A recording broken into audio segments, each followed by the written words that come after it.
오늘 누가복음 19장 28절에서 40절 말씀은 우리가 예수님께서 예루살렘에 들어가시기 위해서 나귀 새끼를 탔더라는 그러한 내용입니다. 이 내용은 우리가 모두 다 너무나 잘 알고 있습니다. 오늘 우리가 함께 생각해 보고자 하는 것은 예수님이 예루살렘에 입성의 이유는 무엇이고 예루살렘에 입성했던 그것은 무엇인가를 우리가 한번 생각해 보면서 우리 심령을 돌아보는 그러한 시간이 되기를 바랍니다.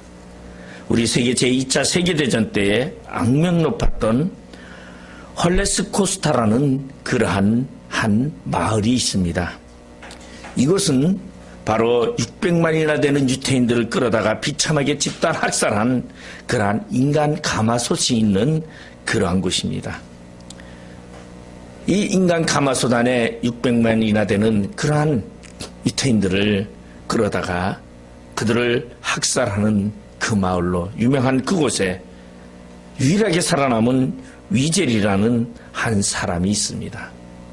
이 이젤이라는 사람은 선민으로서의 하나님의 선민으로서 자부심을 늘 갖고 살았던 사람이었습니다. 그런 그가 그러한 민족이 그리고 그러한 가족이 도살장으로 끌려가는 소처럼 더 못한 대우를 받고 그리고 남녀노소 할 것 없이 가마솥 안에서 연기로 다 화하는 그 모습을 보고는 그는 하나님은 죽었다.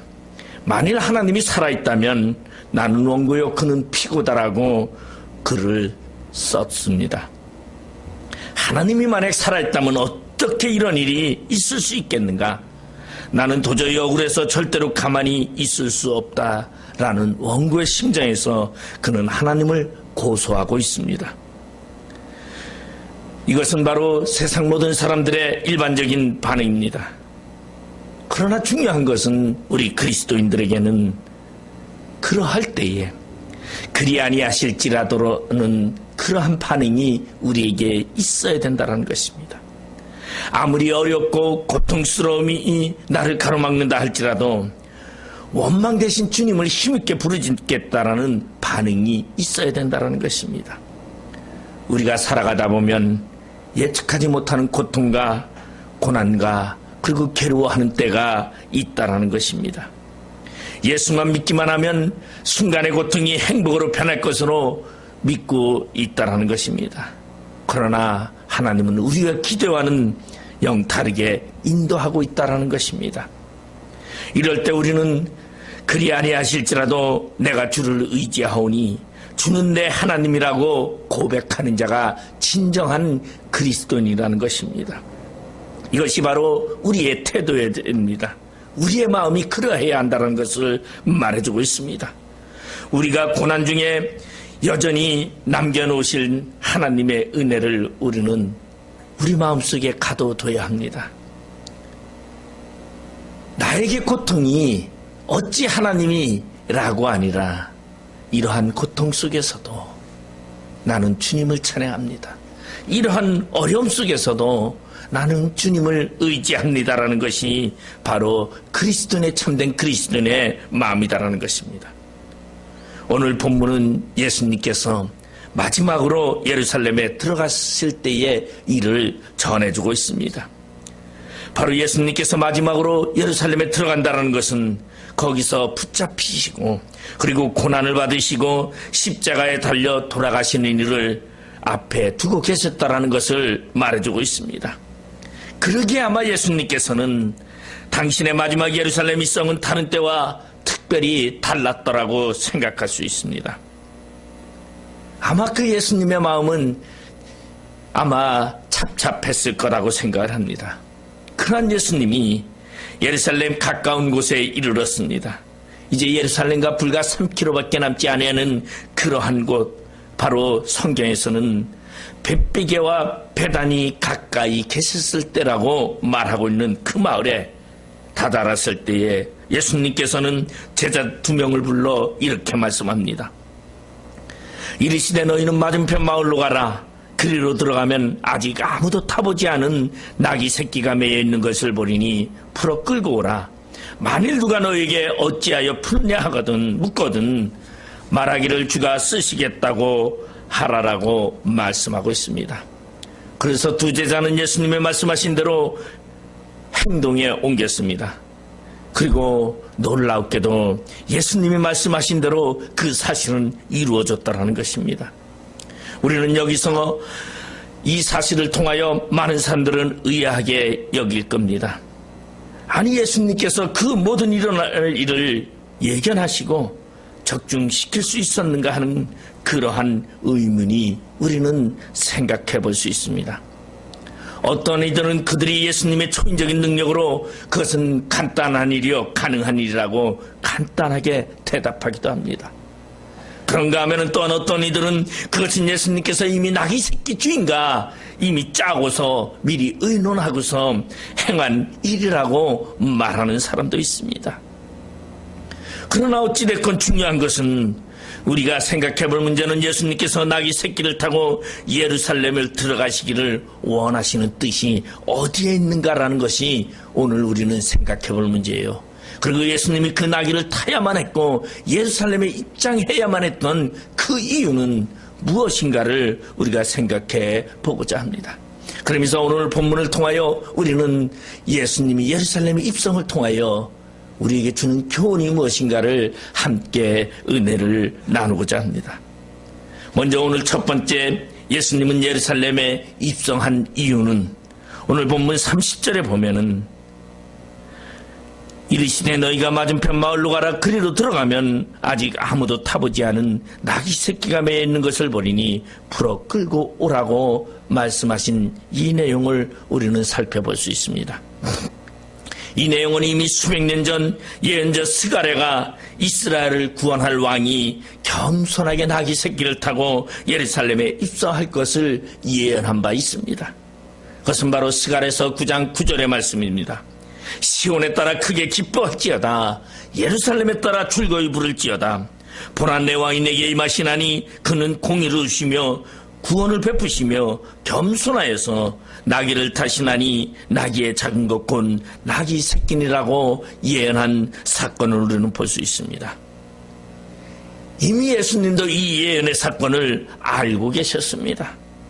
그리고 이 예언이 자신에게 적용된 자신에 관한 예언이라는 것을 예수님은 알고 계셨던 것입니다.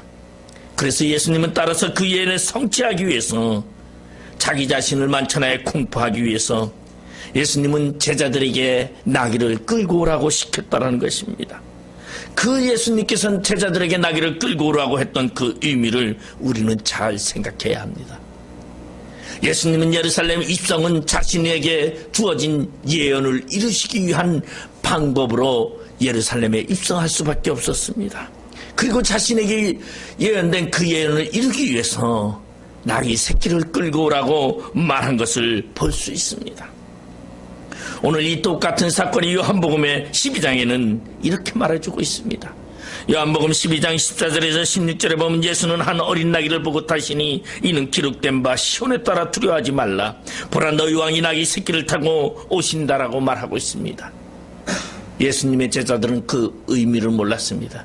그 뜻을 몰랐습니다. 처음에는 이 일을 깨닫지 못했지만 예수님께서 영광을 얻으신 후에야 이것이 바로 예수에 대한 예언임을, 예수에 대한 기록임을 깨닫고, 그리고 그때서야 그들은 예수를 생각했더라고 성경은 말해주고 있습니다. 이것은 바로 예수님의 채찍기인 요한이 고백한 내용입니다. 예수님의 가장 가까운 제자들조차 그 사실을 깨닫지 못했더라는 것입니다. 이 일은 오직 예수님만이 계획하고 예수님만이 진행했던 사건을 우리는 볼 수 있습니다.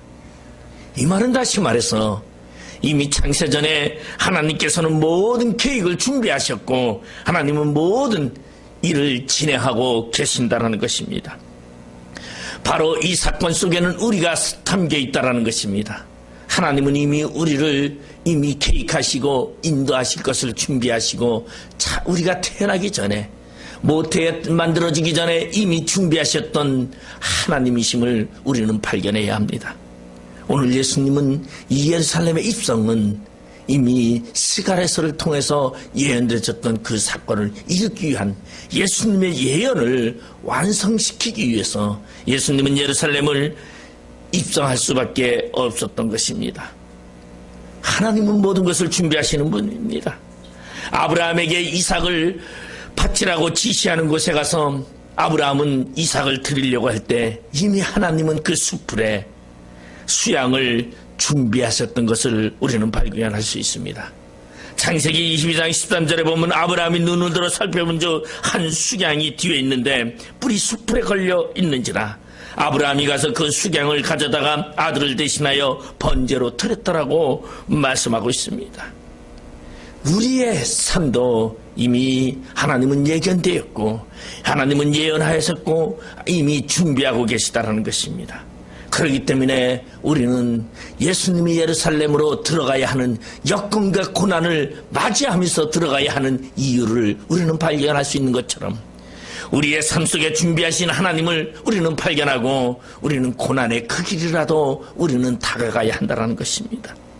나에게 이루어질 그 예언, 나를 위하여 준비하신 하나님의 그 예언이 이루어지고 있는 것이 바로 오늘 나에게 앞에 다가 있는 그 고난이요 그 고통이 기다리고 있음을 알면서도 들어가야 했던 예수님처럼 우리도 그러한 고난과 역경을 우리는 알면서도 들어가야 한다는 것입니다.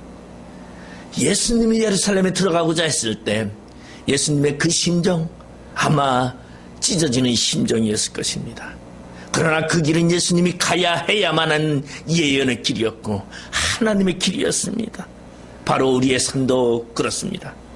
여러분, 우리의 삶도 이미 하나님이 준비하시고 하나님이 계획한 그 길을 따라서 우리는 오늘도 고난의 길, 고통의 길, 그리고 나를 죽이자 하는 그 무리의 성으로 우리는 들어가는 자가 되어야 합니다. 그 고난과 역경 속에서도 우리가 믿음으로 이겨고 그리고 고난을 통하여 하나님이 계획한 그것을 우리는 이룬다라는 그러한 믿음을 가지고 오늘도 달려갈 길을 다가는 우리 모두가 되기를 바랍니다. 두 번째로 예수님께서 예루살렘을 입성해야 했던 이유는 무엇이었습니까? 바로 예수님을 따르는 자, 다시 말해서 예수를 믿는 자를 구별하기 위하여 예수님은 예루살렘으로 입성할 수밖에 없었습니다. 오늘 본문 38절에 보면 이르되 찬송하리로다 주의 이름으로 오시는 왕이여 하늘에는 평하여 가장 높은 곳에는 영광이로다 하니라고 말하고 있습니다. 예언자 스가랴는 수백 년 뒤에 오실 예수님을 크게 기뻐하며 맞이해야 할 왕이라고 이미 예언하고 있습니다. 그분은 공의로우시며 구원을 베푸시며 겸손한 분이시라고 이미 높여서 예언하고 있습니다. 예수님은 스가랴의 예언대로 그 모습을 그대로 보여주고 있습니다. 그리고 많은 사람들은 그를 영접했습니다. 그리고 제자들은 끌고 온 나귀 새끼 앞에 자기들의 겉옷을 걸쳐놓고 그리고 예수님을 타시게 했습니다. 그리고 예수님이 나귀 타고 가는 그 길에 자기들의 겉옷을 벗어 깔아놓았습니다. 여러분, 겉옷을 길에 펴는 것은 승전하고 개선하는 이에게 깔아준 카펫 역할을 한다고 말하고 있습니다. 예수를 믿고 따르는 자들에게는 예수님의 오심이 찬양이요 기쁨이요 즐거움입니다. 그리고 예수님이 함께하는 그것이 승리의 길임을 우리는 알기에 우리는 우리의 겉옷을 깔 수밖에 없다는 것입니다. 바로 예수님이 찾아온 오심은 우리에게 다가올 영생과 기쁨이었기 때문에 우리는 찬양할 수밖에 없습니다. 여러분, 예수님을 찬양해야 합니다. 오늘 예수님께서 예루살렘에 입성하실 그때에 예수님을 찬양하는 무리가 있는가 하면은 비방하는 무리가 있었습니다. 바로 찬양하는 무리, 그런 자만이 예수님이 기뻐하신다라는 거예요. 선택하신다라는 것입니다. 구원받는 자를 의미하고 있습니다. 예수님이 예루살렘에 입성하면서 구원받는 무리들을 선별하신 그 사건을 우리는 발견해야 합니다. 여러분, 10명의 문둥병자 중에 사마리아인 한 사람만이 그는 자신의 고침을 받고 길을 달려가다가 큰 소리로 하나님을 찬양했다고 말하고 있습니다. 우리도 하나님을 찬양해야 합니다. 십자가에 달리시고 부활하시고 승리하신 그 주님을, 예언적으로 보여준 그 주님을 우리는 찬양해야 한다는 것입니다. 그 예언 속에 우리를 위한 예언도 포함되어 있다는 것입니다. 예수님께서 행하신 그 일들을 보고 그를 따르는 모든 이들에게 기뻐 예수님을 맞으며 큰 소리로 찬양하며 외친 것처럼 오늘도 우리는 예수님을 따르는 우리는 주님을 찬양해야 합니다. 예수님은 찬송을 받으실 이시여 평화의 왕이시여 영광의 주이심을 증거해야 합니다. 그래서 스가랴서 9장 9절에서 10절에 보면 시온에 따라 크게 기뻐할지어다 예루살렘에 따라 즐거이 부를지어다 보라 내 왕이 내게 임하시나니 그는 공의를 주시며 구원을 베푸시며 겸손하여서 나귀를 타시나니 나귀의 작은 것 곧 나귀 새끼니라. 내가 에브라임의 병거와 예루살렘의 말을 끊겠고 전쟁하는 할도 끊으리니 그가 이방 사람에게 화평을 전할 것이요 그의 정권은 바다에서 바다까지 이르고 유브라데 강에서 땅끝까지 이르리라고 말씀하고 있습니다. 바로 우리가 찬양하는 그 예수, 그분은 이 땅을 화평으로 전하고 그리고 이 예수 그리스도의 정권은 바다에서 바다와 강에서 땅끝까지 이르신다라는 것입니다. 바로 우리가 살고 있는 이 땅에서 예수를 찬양할 때에 우리는 예수의 그 영광으로 우리는 이 땅을 정복한다라는 것입니다. 여러분, 예수 그리스도는 무력으로 이 땅을 정복하신 분입니다. 우리가 예수님을 찬양할 때에 우리는 이 땅을 정복하는 자가 됩니다. 여러분, 예수 안에 찬양 부르는 자가 되시길 바랍니다. 예수 안에서 주님을 찬양할 때에 우리는 이 땅을 정복하며 이 땅의 승리자가 됐습니다. 예수님께서는 자신을 그런 왕으로 나타내시며 예루살렘에 입성하신 것입니다. 예수님께서 예루살렘에 입성하는 그 광경, 어떻게 보면 무서운 광경일 수도 있습니다. 훌륭한 명마를 타고 그리고 백마를 타고 흑마를 타고 당당하게 입성하는 그 예수님이 아니라 조그만 나귀 새끼를 타고 안장도 없이 그곳에 겉옷을 걸치고 그리고서는 꾸부정한 모습으로 올라타 있는 그 예수님의 그 모습, 아마 외모로 보면은 찬양할 모습이 아니었을 것입니다. 그러나 그러한 예수님을 보며 찬양했던 무리들, 그 무리들은 구원받은 무리들이요 선택받은 무리였다는 것입니다. 우리의 삶 속에 보이는 예수님, 여러분, 당당하고 화려한 명마를 타고 개선장군처럼 입장하는 그 예수님이 아니라 할지라도 초라한 모습으로 나에게 나타난 나의 눈에 비춰지는 예수님이라 할지라도 우리는 그 예수님을 찬양해야 한다는 것입니다. 바로 그 예수는 나를 이끄시며 나를 평화의 길로 승리의 길로 인도하시는 그분이 바로 그 예수님이었다는 것입니다. 여러분, 세상 속에서 비춰지는 당당한 모습이 아니라 할지라도 우리는 그 예수님을 찬양해야 합니다. 바로 이러한 모습을 보고 반대 무리가 있습니다. 바로 예수님의 이러한 예루살렘 입성하는 이 모습을 보고 바로 예수를 거역하며 비난하는 무리가 있었습니다. 바로 예수님은 예루살렘 입성을 통하여 예수님을 비난하는 자, 거역하는 자를 구별하고 계셨다라는 것입니다. 그들은 오늘 본문 39절에 보니까 무리 중 어떤 바리새인들이 말하되 선생이여 당신의 제자들을 책망하소서 하거늘. 예수님을 주의 이름으로 오시는 왕이라고 부르며 찬송하는 것을 듣고 견디지 못한 사람들이었습니다.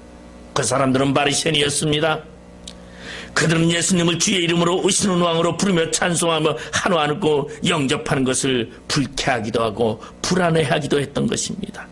다시 말해서 그들은 예수를 유능한 선생 이상으로 간주하지 않았습니다.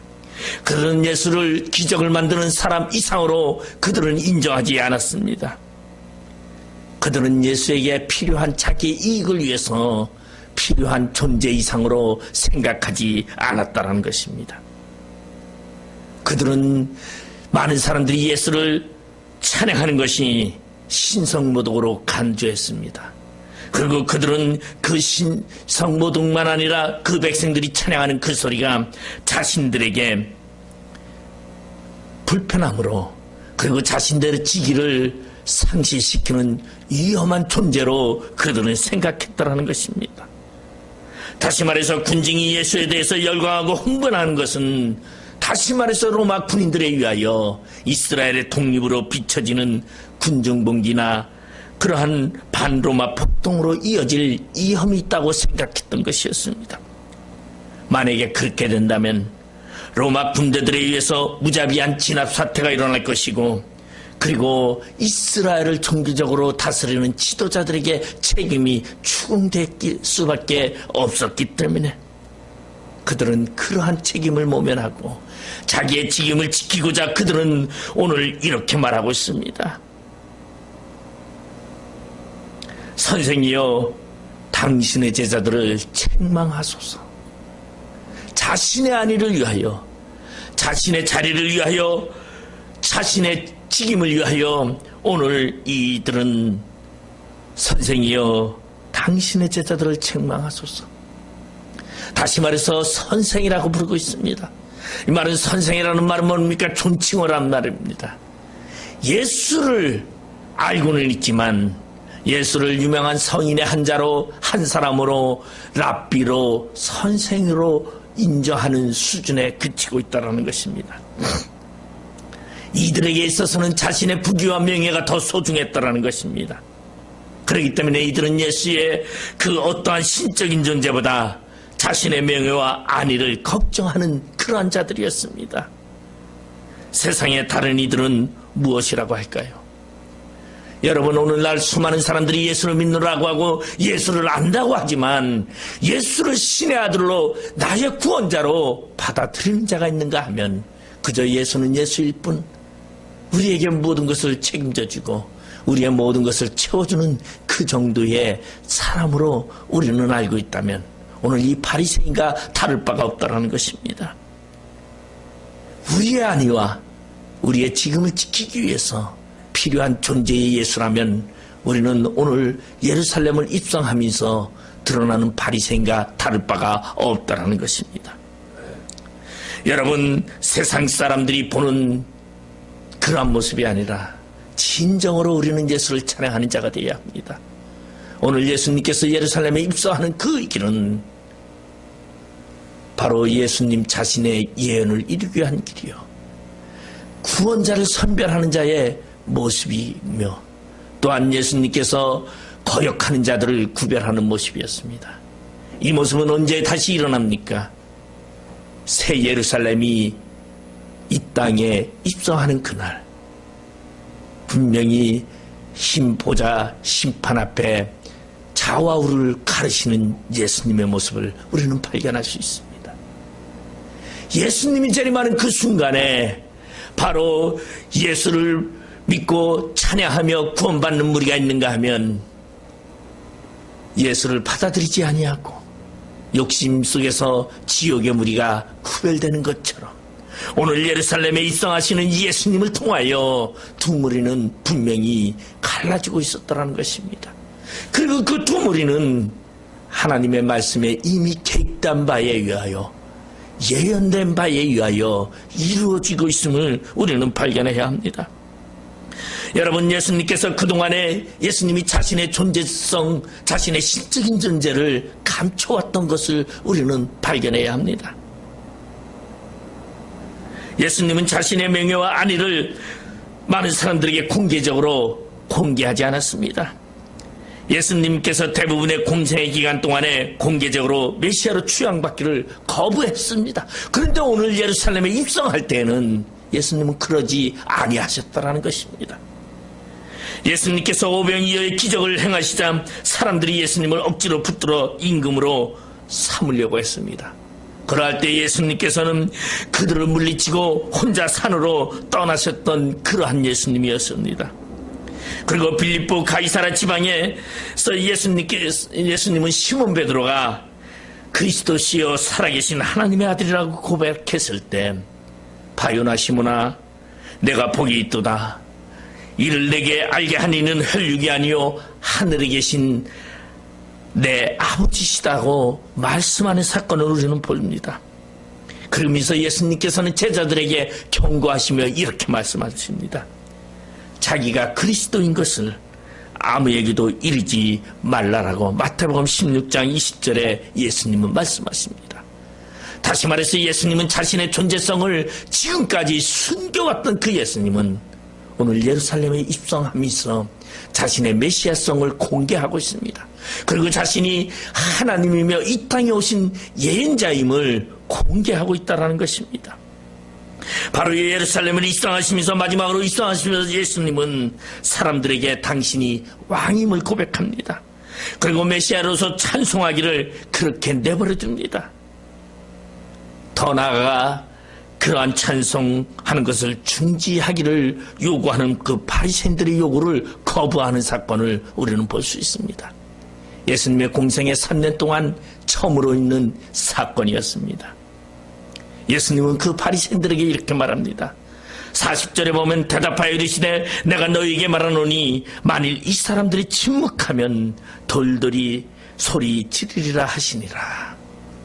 바로 예수님은 오늘 예루살렘에 입성하시면서 예수님은 자신이 하나님임을 공개하고 있습니다.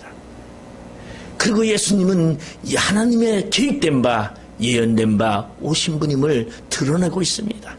그리고 자신의 예수 그리스도의 입성을 통하여 선택된 무리와 예수님을 거역하는 무리를 구별하고 있다는 것입니다. 바로 예수님은 자신이 예루살렘 입성 때에 이러한 모습을 구별하고 있는 것을 우리는 봅니다. 아마 이거의 결실은 예수님이 재림하는 그날에 이 모습이 그대로 결실로 나타날 것입니다. 오늘 예수님이 예루살렘의 군마를 타고 이풍당당하게 입성한 것이 아니라 나귀 새끼를 타고 입성한 그 이유는 겸손이라는 것입니다.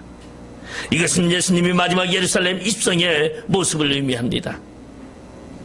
그리고 예루살렘 입성을 할 때에 그 열광적인 환영의 소리는 며칠 후에 그를 잡아 죽이라는, 못 박아 죽이라는 감기 어린 고함 소리로 변할 것을 이미 예수님은 알고 계셨습니다. 그러한 군중의 돌변을 기이하게 여기시지 않는 예수님, 그것은 이미 예수님이 예견하셨고 예수님을 알고 계셨다는 것입니다. 예수님의 십자가의 죽음은 예상치 못했던 급반 사태였습니다. 그러나 그 급반전은 예수님의 부활로 통하여 이루어지고 있음을 우리는 알 수 있다는 것입니다. 바로 온 세상을 구원하시기 위한 하나님의 계획이었습니다. 만세전부터 준비하신 하나님의 계획이었습니다. 바로 하나님의 백성을 구원하기 위한 계획이었다는 것입니다. 그 구원한 하나님의 백성을 다시 한번 일깨우기 위해서 예수님은 오늘 예루살렘으로 입성하고 계십니다. 예루살렘으로 입성하신 그 예수님은 이풍당당한 예수님이 아니었습니다. 나귀 새끼를 타고 구부러진 몸으로, 그리고 떨어질까 안장도 없는 그 위에 앉아서, 그리고 나가는 그 모습, 죽음의 길로, 고난의 길로 차창하면서 가는 그 길, 바로 그 길을 통하여 구원과 버림이 나타나고 있다는 것입니다. 여러분, 우리가 이 세상을 살아가면서 하나님의 승리를 만끽하기를 원합니까? 그것은 하나님의 이풍당당하고 그 어떤 것도 감히 접근하지 못하는 당당한 예수님의 모습이 아니라 우리 속 앞에 비춰지는 초라한 모습에 나귀 새끼를 타고 가는 그 예수님의 모습이 바로 우리를 승리를 가져다 준다는 것입니다. 우리의 승리는 바로 그러한 예수님, 겸손의 모습으로 나타나신 그 예수님을 통하여 우리에게 승리를 가져다 주고 참 평화를 가져다 주고 그것을 통하여 온 땅에 참된 기쁨을 가져다 주는 그 예수님이셨습니다. 그 예수님은 진정으로 참 하나님의 아들이었고 그 예수님은 이 땅에 오시는 평화의 왕이었습니다. 영광의 주시요, 그리고 우리에게 미리 보여주시는 그 예수님이었다는 것입니다. 오늘 종려주일입니다. 오늘서부터 종려주일이 지나면 곧 고난주간이 우리에게는 다가오고 있습니다. 다시 말해서 예수님이 예루살렘 입성은 고난의 시간이었습니다. 예루살렘에 입성하면서 예수님은 십자가를 지는 고통을 겪어야 했고 피 흘림의 고통을 겪어야 했고 채찍에 맞은 고통을 겪어야 했습니다. 고난주간은 허탈감과 낙심을 안겨주는 주일이 주간이 아닙니다. 그러한 고난 속에서도 불구하고 예수님은 승리의 영광을 얻는 참된 부활을 얻기 위하여 고난이 있었던 것처럼 우리도 오늘 종려주일 통하여 우리는 고난주일을 통하여 우리에게 다가오는 승리를 우리는 맛보시길 바랍니다. 우리의 인생 속에 다가오는 고난이 우리에게는 참된 승리를 주기 위한 계기임을 우리는 발견하시기 바랍니다. 그러면서 오늘 우리는 침묵이 아니라 우리는 찬양해야 합니다. 주님을 찬양해야 합니다. 소리 지르며 찬양해야 합니다. 예수님은 이렇게 말씀하십니다. 사람들이 침묵하면 돌들이 소리 지르리라고 말씀하셨습니다. 이 말은 다시 말해서 주님은 우리에게 오늘도 찬양하며 소리지기를 원하고 계십니다. 그렇기 때문에 우리는 고난 속에서도 소리 질러야 합니다. 우리의 역경 속에서도 우리는 주님을 찬양해야 합니다. 왜? 그 고난과 찬양은 곧 우리에게 나타날 영광이기 때문입니다. 우리는 천국을 새 예루살렘이라고 말합니다. 다시 말해서 예수님이 새 예루살렘에 입성하시는 그날에 우리는 첫 번째 예수님이 예루살렘에 입성할 때에는 우리를 구원하기 위한 그리고 구별하기 위한 입성이라면 마지막 예루살렘의 입성은 우리와 함께 살기 위함이다라는 것입니다. 여러분, 우리 십자가의 고난과 죽음을 당하신 주님, 그럼에도 불구하고 우리는 그 주님을 찬양해야 합니다. 그분이야말로 진정으로 하나님의 아들이었고 그분이야말로 참왕이었고 우리를 구원하시는 그분입니다. 오늘 우리는 종려주일 예수님께서 예루살렘에 입성하실 때 그의 마음은 찢어질 것이었습니다. 고통 속이었을 것입니다. 표현하지는 못했지만은 제자들은 그 뜻도 알지 못하고 그저 즐거워 겉옷을 깔았겠지만 예수님은 고난이 죽음이 기다리고 있는 그 예루살렘 입성을 해야만 했던 이유는 바로 참된 하나님의 백성의 승리를 위함이었습니다. 바로 우리 앞에 나타났던 예수님의 고통스러운 모습은 왜 나의 삶 속에 예수를 믿으며 찬란한 태양과 같은 그러한 예수님의 길이 아니었던가. 우리는 비록 그렇게 생각할지 몰라도 우리 앞에 나의 길에 있는 그 모습이 비록 험하다 할지라도 그것을 이긴 후에는 바로 영광이 있기 때문이라는 그러한 믿음을 가지고 우리도 모든 것을 이기며 주님께 나가는 귀한 주님의 백성들이 되기를 주님의 이름으로 축원드리겠습니다. 기도하시겠습니다.